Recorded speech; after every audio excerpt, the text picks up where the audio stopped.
work long hours, you work often, so many, work by yourself at night. You're going into those rooms. What that means in terms of an exposure to harassment and abuse, or just somebody just acting like a, you know how to fill in that blank. Yes. She's a heartbeat away. And so is Joe Biden. It's a dangerous time in America, but, not for the reasons that Joe Biden will give tomorrow at his hate speech. Joe Biden tomorrow will be in Valley Forge, Pennsylvania, delivering the hate speech. Hey, we know that we're in election year now. We're officially in 2024. That's a presidential election year. And the Washington Post just this morning broke with the big story. Another COVID wave hits U.S. as JN1 becomes dominant variant. And there's a picture of a storefront with get your COVID vaccine and flu shots and come in and get your vaccines all in one place. And the United States is in the throes of another COVID-19 uptick. Generally, they misuse the word uptick very frequently in the news media. It means a very small, minor increase. But they use it and say, oh, yeah, it's a crime is up 90%. There's an uptick, they say. The United States is in the throes of another uptick, COVID-19, cementing a pattern of the virus surging around the holidays and as we come into election years. As doctors and public health officials brace for greater transmission after Americans return to school and work this week. Coronavirus samples detected in wastewater, the best metric for estimating community viral activity, suggests infections could be as rampant as they were last winter. Do you remember them being rampant last winter? I don't remember last winter being a particularly difficult year when it comes to the COVID Wuhan, the Wuhan Red Death out of Wuhan, China. That's another great thing we have at the Chris Plant store. We have I Survived the Wuhan Red Death T-shirts and coffee mugs with a bat on it. And those are great T-shirts. And if you had and survived the Wuhan Red Death, if you had it and you didn't survive it, you wouldn't probably be listening now. But here's the Washington Post starting the panic. It's just in time for lockdowns, I think. We are looking at a winter of severe illness and death. There he is. And that wasn't even from the hate speech. Tomorrow, the hate speech, we get the hate speech from Joe Biden. He hates everybody, except for jihadis, the Ayatollahs, rioting, looting, leftists. Yeah, so they're looking in the wastewater. What else have we found in the wastewater in the United States? Because the open borders, we've found polio and we've found all kinds of diseases that we've eradicated from the United States. But now Joe Biden with the open borders and the Democrats. So here it comes. Now we're all going to have to vote from home. It's going to have to be all mail-in ballots. And the Democrats love mail-in ballots because you don't show an ID and they mail them out and you can ballot harvest and stuff them into drop boxes late at night in the dark and go from drop box to drop box wearing surgical gloves. And when the video emerges of Democrats doing that, that's not a news story. And it's not something law enforcement is concerned about. Isn't that fascinating? It's an interesting country we're creating here. Let me tell you. Yeah, and the wastewater samples, we have found all these crazy diseases that had been eradicated, in particular in New York and the wastewater there. You're a Democrat Party. Let me tell you. Also, you see the police union put out a list of the crimes. They like to say uptick. But the increase is the skyrocketing crime in Washington, D.C., from homicides to carjackings to arson to, and the numbers are just leaps and bounds ahead of where they were in previous years. But last year, absolutely crazy numbers in Washington, D.C. If you don't have to come into Washington, D.C., it's a good idea to not come into Washington, D.C. That's a fact. Here it is, the D.C. Police Union. D.C. closed out 2023 with 274 homicides. We're a fairly small city of about 650,000 people. 274 homicides, that's the biggest number in 26 years, more than a quarter of a century, right? Homicides up 35% last year. Carjackings up 109% last year. This is from the police, D.C. Police Union.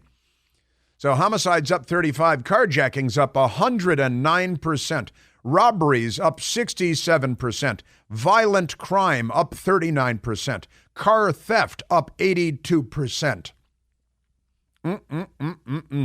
And the police union, D.C. Police Union, points out, we are short more than 500 cops because the Democrats defunded the police and demonized the police. And now stores are shutting down because they've been robbed blind. Restaurants are shutting down. The jobs are going away. The Democrats are posting flyers instructing the radicals to loot all of the stores until there's nothing left to loot. They're accusing the stores of being racist, naturally. We're short more than 500 cops, and the responsible policing that used to address this has been prohibited by misguided legislation. You know why?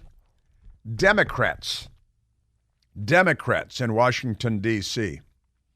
They're pro-crime, they're pro-criminal, and therefore we will get more crime and we will get more criminals. And the Democrats put the criminals back on the streets as soon as they're arrested, and that leads to a dispiriting of the police, and then fewer people are arrested, and never mind all that. D.C. Police Union also points out year-to-date homicide totals. This was back in November. I mean, it goes up New York City, Chicago, Los Angeles, Minneapolis, Seattle, D.C. Never mind, because Democrats. Honestly, these people. All right, we have a lot to get to, and we have nice people on the phones, too. Yeah, it's true. Homicides are apparently down in Baltimore. This is another lies, damn lies, and statistics, because it's last year, 2023, we had the highest homicide, the greatest number of homicides in 26 years. This year, if that number is down by 5, then the media and the Democrats, but I repeat myself, will say, oh, look, homicides are down. Yeah, from a peak year, from one of the highest years in a century, but never mind that. Oh, yeah, they're down from a peak, from an extreme high. Lies, damn lies, and statistics. Amazing stuff. All right, let's go to the phones. Let's talk to Radu. Radu calling from Potomac, Maryland. Radu, you're on the Chris Plant Show. Hello, Chris. How are you? Very well. Long time, no talk. Anyway, so I wanted to go over a few things. First of all, as you know, one of the biggest and dearest things to me is immigration, because I'm a legal immigrant into this country, and I always like to emphasize legal, because I came to this country the way about 100 million people have come to this country over the last 100 years, legally. That means that my parents went to the American Embassy in Romania and they applied to immigrate, and we were fingerprinted and we were interviewed and we had to fill out paperwork numerous times. And after 3.5 years, we got the visa to immigrate. But wait, now you get put on a waiting list because there's quotas of how many people are supposed to come to this country from different parts of the world, which is normal, which is the way it should be.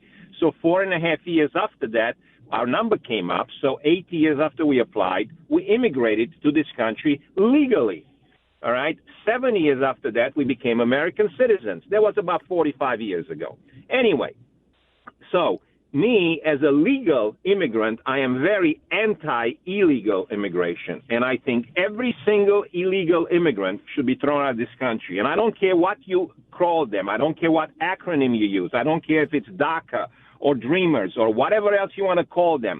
Every single one of them should be thrown out of this country, and then they all should come to this country through the same process me and 100 million other people have gone through legally, all right? And then also when you talk about immigration, before I move on to my next topic, is,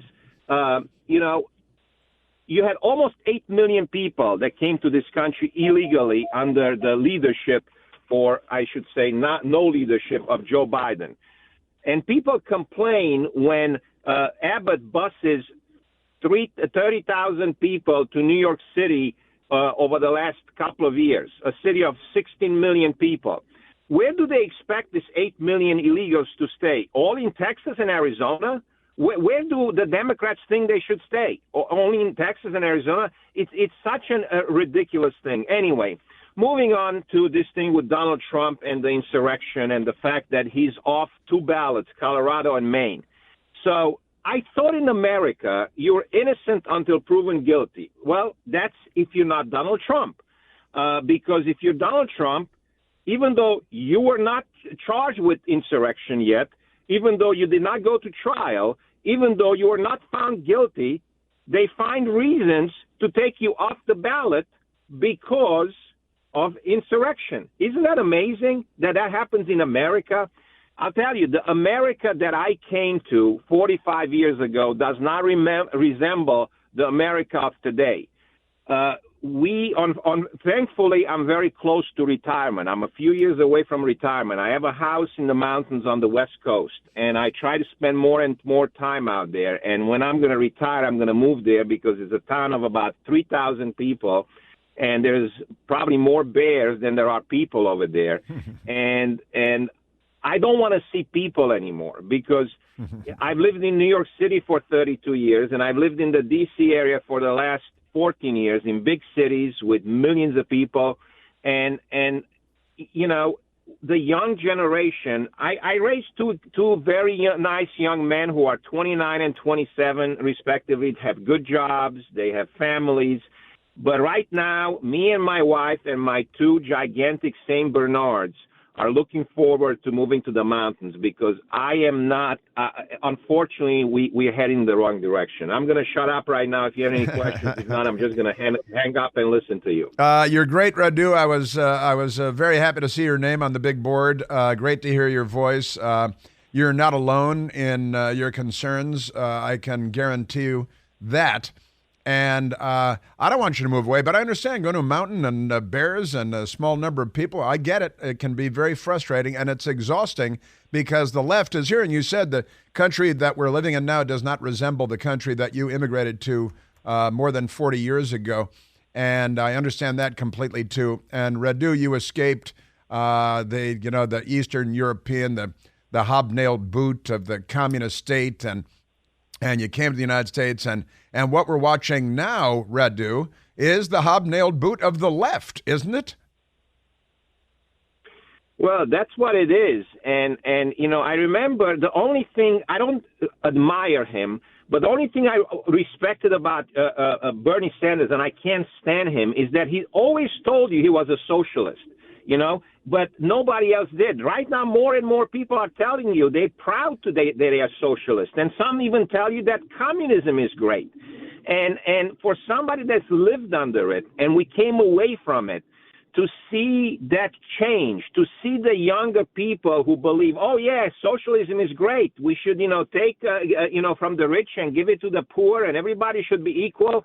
And I say to myself, I've worked since I came to this country at the age of 15. I got a job within 1 week, and I've always worked until now. And, you don't have that anymore. Nowadays, the people are not interested in working hard anymore. This person became very wealthy. Instead of saying, okay, let me work just as hard and have a great idea like Bill Gates did and become a billionaire. Right. Oh, no, he's wrong. Let's take his money away. Right. It's sad, very sad. Yeah, the left took over the schools. And Radu, my friend, I'm really happy to hear your voice. You're right about everything. I need to buy you a beer someday. We need to run into you. But thank you for calling in. Great stuff. Escaped communism, came to America. concerned about what the left has been able to do to destroy America. They're still working on it. I think that we've engaged the battle now at long last. Donald Trump, who I'm concerned about every single day, needs to get back into the White House, and we need to start getting back on track. Oh, speaking of which, I've got this remarkable moment with Vivek Ramaswamy being accosted by a radical left-wing Washington Post fraud pretending to be a reporter, a left-wing radical named Merrill Cornfield. I've got that for you coming up. Hey, it's Chris Plant, excited to tell you about our July 2024 Listener Sea Cruise. We'll be sailing around the British Isles, visiting Scotland and Ireland. Please join us. Visit ChrisPlantCruise.com. Now, a nice listener sent me a fun sign that we just got yesterday. It's a metal sign, and it's very professional. It's, what would you say, about a foot by 18 inches. And notice, it says, notice, this is a work-free drug place. This is a work-free drug place. It's a professional metal sign. Very nice, very well done. Excellent sign, I've got to say. And it's got a marijuana leaf in the middle of the O for the work-free drug place. It's a turn of phrase that I use from time to time because I live in Washington, D.C., and we're more and more becoming that work-free drug place because, well, the Democrat Party. That's the actual answer. The Democrat Party. They're quite mad, you know. They're not normal. They're not well. They shouldn't be allowed to a lot of things. I know I have the letter here somewhere from the nice person that sent the work-free drug place sign, but I can't find it because I've stacked up too many papers over here today. Too many Democrat Party crazy things today. Well. All right, let's go to, speaking of crazy Democrats, because, you know, they're on the loose. They're everywhere. You can hardly keep track of all of them. But let's go to our Alejandro Mayorkas. You know, about 64 Republican members of Congress went to our southern border yesterday to visit. No Democrats went because the Democrats are not on our side. Here it is. It's from Matt Maher. Matt Maher. M-A-H-E-R, like Bill Maher. But it's not Bill Maher. From Matt Maher. And that's very nice. The good stuff. Happy New Year's in Lutopia. Lutopia. Very nice. And Alejandro Mayorkas, who is now on the short list for impeachment in the House of Representatives. The Republicans, the Speaker of the House, they say they're going to get to impeaching Alejandro Mayorkas, the DHS Secretary, lickety-split, as Chaz Bono likes to say.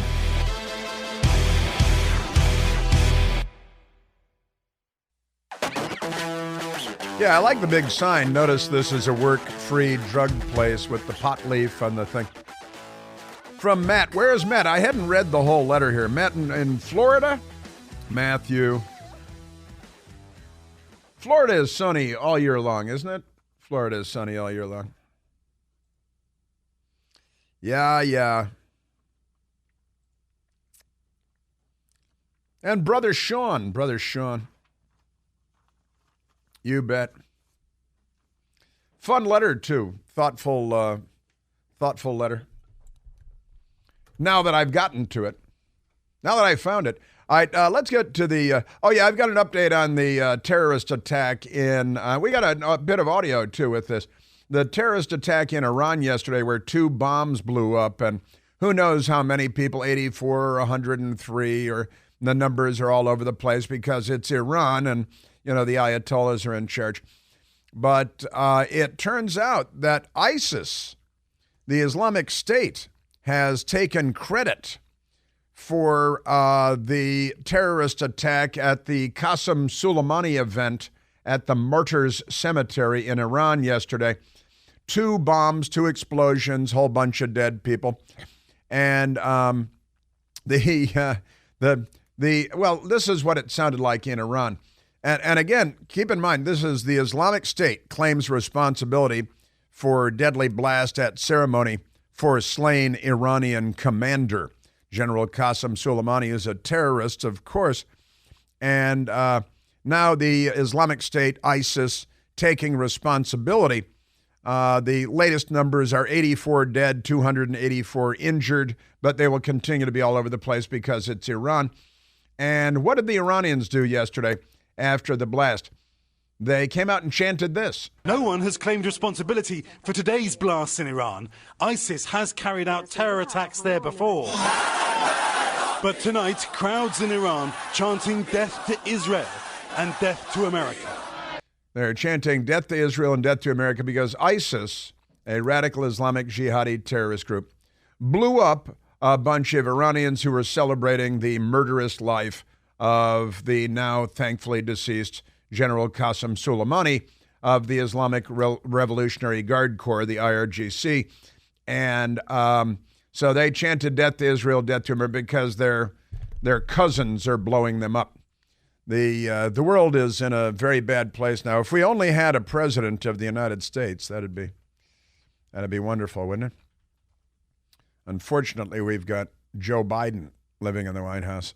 Even his wife knows he's a joke at this point. All right, let's go to, speaking of jokes, Alejandro Mayorkas. He is a disgrace to Cuban Americans. He is a disgrace to immigrants. Radu, who we were just talking to a little while ago, old friend of the show from my earliest days on the radio, from Romania, escaped communism, knows what it's all about. Wonderful American, wonderful immigrant.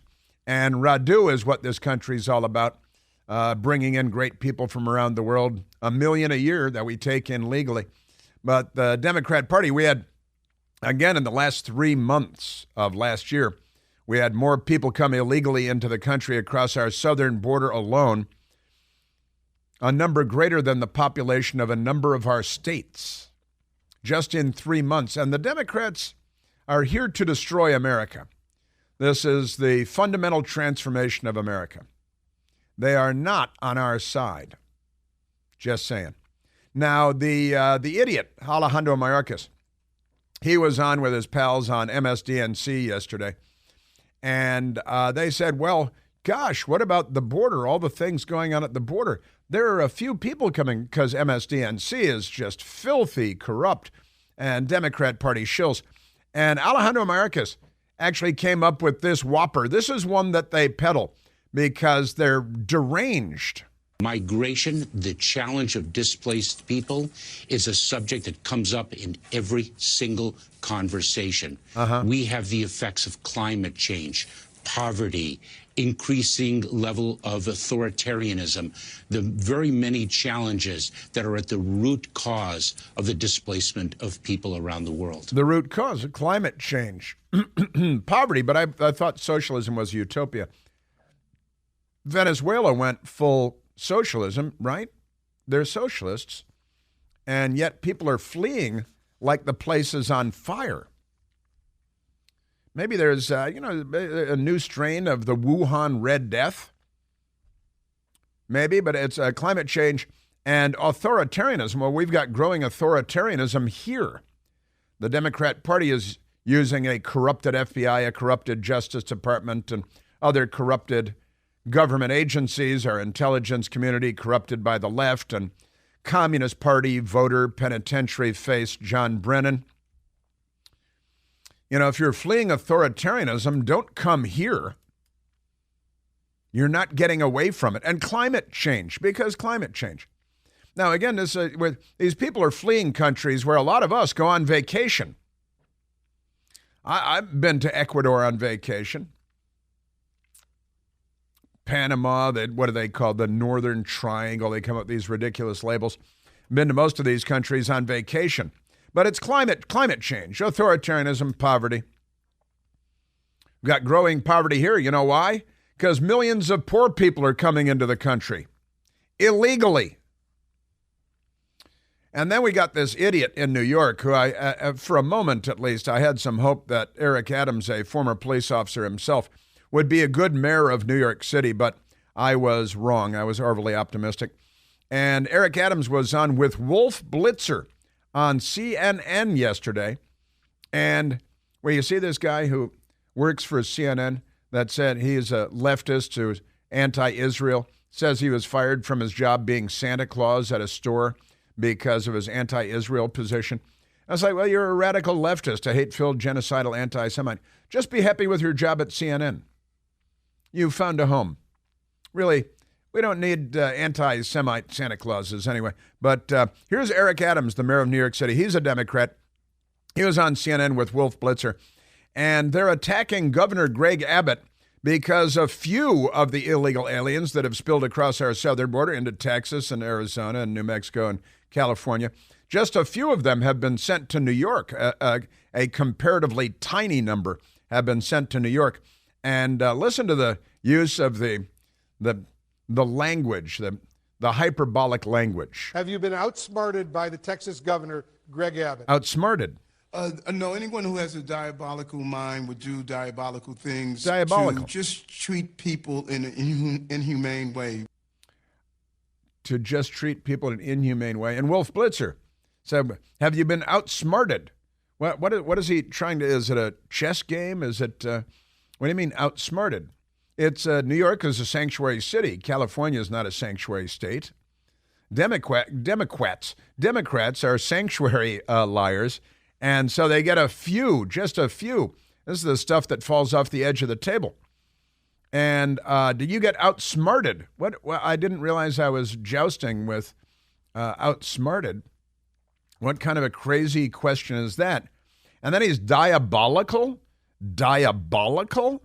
Is that it? Now he wants to apparently use the force of government to prevent bus companies from participating because the Democrats are just authoritarian in their thinking today. We handle over 164,000 migrants and asylum seekers, and we're doing it in a humane way. Right. We're very clear that we're going to continue to adjust as the governor of Texas carry out these actions to make sure that we send a very clear, loud message. No bus company should be participating in this action, and we're going to communicate with our partners in this region and make sure that we tell them they should file the same level of executive order to stop this from taking place. Executive order by the mayor to have private bus companies be prohibited from going to New York. Sig Heil, maroon, honestly.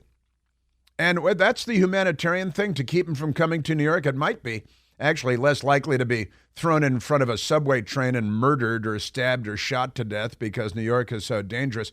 So it might be more humane to keep them from going to New York. No, anyone who has a diabolical mind would do diabolical things. Diabolical mind do You're a sanctuary city. You're an arrogant, posing, posturing leftist who pretends that you're morally superior because you're a sanctuary city.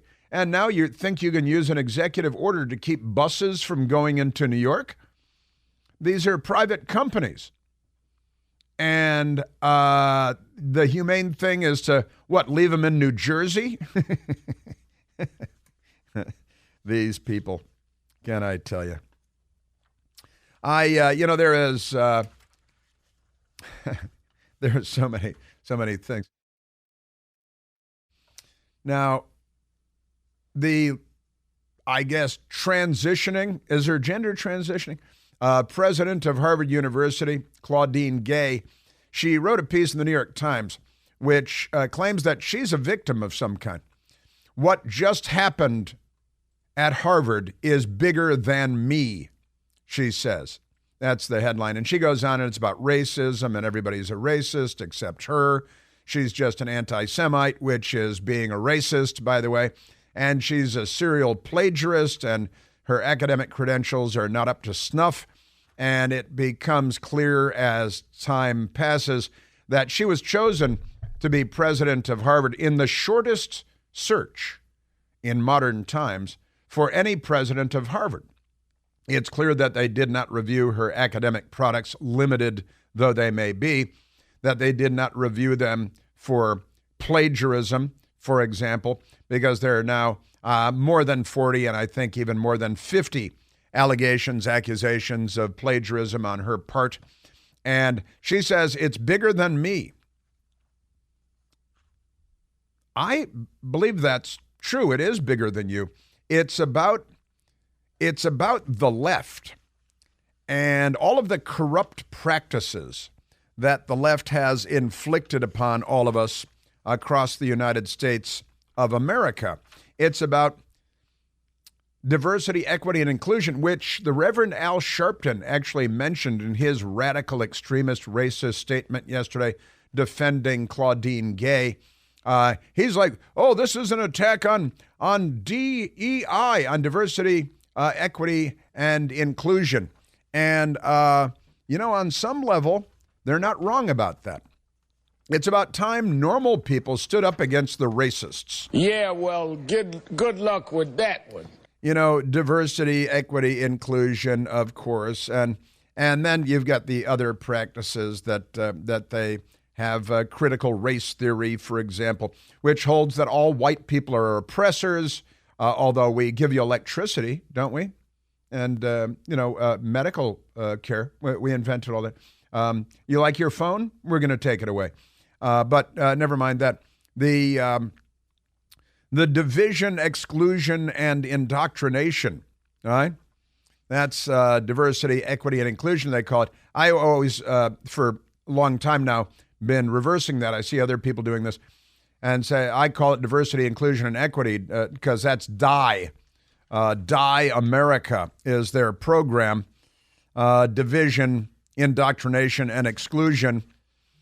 And this is about all of that. It is about more than just you, Claudine Gay, but you are now the poster child for diversity, equity, and inclusion because you were chosen not because of your academic credentials, not because of your academic work, not because you didn't plagiarize practically everything that you ever wrote, because you did plagiarize practically everything that you ever wrote, but you were chosen. And she says I was fired because I was black. No, but you could argue that you were hired because you were black and because you're a woman and they paraded you around. You remember when they had, our Cherokee Indian, Pocahontas, the senator from Massachusetts claiming that she's a Cherokee Indian, and Harvard hired her and trotted her around as their example of Native American professor on campus. It was all a lie, right? And then was found out, and they just shrug and say it's no big deal. And then they hire Claudine Gay, who doesn't have the academic credentials to be president of Harvard or pretty much any place else. And she has a long history of plagiarism, and then the anti-Semitism thing and her failure on Capitol Hill. And by the way, the white woman who was the president of the University of Pennsylvania was forced to resign long before you. Was that because you were black too? Is that why that happened? And now the president of MIT should go also for her performance on Capitol Hill. But all of this is about now. And you know what it reminded me of this morning? It reminded me of the diversity, equity, and inclusion Joe Biden hire for the United States Supreme Court, who was asked during the confirmation hearing, what is a woman? And she couldn't answer the question. Can you provide a definition for the word woman? Can I provide a definition? Mm-hmm. No. Yeah. I can't. She can't. You can't? Not in this context. So I'm not a biologist. The meaning of the word woman is so unclear and controversial that you can't give me a definition? Senator Marsha Blackburn and Ketanji Brown Jackson. And that was about diversity, equity, and inclusion as well. That's about choosing people for important positions for all the wrong reasons. And it is a rampant and disturbing practice that the left has trotted out because of their white liberal guilt, because they're the party of the KKK, the Democrats, and the Confederate States of America and Jim Crow. So they go around calling everybody else racist while they spread anti-Semitism everywhere. Then they hire people who are really not qualified for the positions, like Ketanji, the Supreme Court justice who doesn't know what a woman is, Ketanji Brown Jackson, and Senator Blackburn, Marsha Blackburn, nailed her on that. And yeah, it is bigger than you. And it's about time we all stood up to this BS that you people have instituted, and you act as though this is perfectly normal. It's not. It's racists. It's segregationists. You know, they have black-only graduations on college campuses, Hispanic-only graduations on college campuses, gay-only graduations on college campuses, which I think is everybody at this point, isn't it? And, yeah, you're right, Claudine Gay, finally at long last. I wonder who she plagiarized this from. It is bigger than you. It's about social injustice inflicted on all of us by all of you. And then you naturally cry racism when you're forced out of your position, ignoring the fact that the white woman at the University of Pennsylvania was forced out before you for fewer and less egregious offenses, although she still couldn't answer the anti-Semitism on campus question. She was gone long before you, and she was driven out for a lot less. And she's white, just by the way. Must be because she's a woman, I guess. My papa had high cheekbones, like all of the Indians do.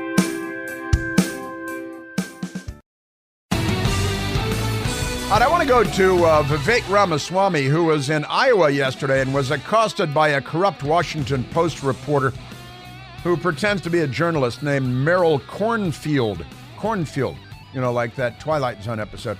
And Vivek was having none of it. Will you condemn white supremacy? Because somebody who said something that you've never met, and I'm going to hold every Republican's feet to the fire because she's a corrupt. Here's Meryl Cornfield of the Washington Post and Vivek Ramaswamy. You didn't say that you condemn white supremacy. I'm not going to recite some catechism for you. I'm against vicious racial discrimination in this country. So I'm not pledging allegiance to your new religion of modern wokeism, which absolutely fits the test. I'm not going to bend the knee to your religion. I'm sorry. I'm not asking you to bend the knee to mine, and I'm not going to bend the knee to yours. But do I condemn vicious racial discrimination? Yes, I do. Am I going to play your silly game of gotcha? No, I'm not. And you guys should stop practicing it from anti-Semitism to black racism to the soft bigotry of low expectations from Harvard to the Washington Post. And I know you're going to go print the headline tomorrow. I already know this. We already know how your game works. Vivek Ramaswamy refuses to condemn white supremacy because you asked a stupid question. The reality is, I condemn vicious racial discrimination in this country, but the kind of vicious and systematic racial discrimination we see today is discrimination on the basis of race in a very different direction. Yeah, it's you guys, just by the way.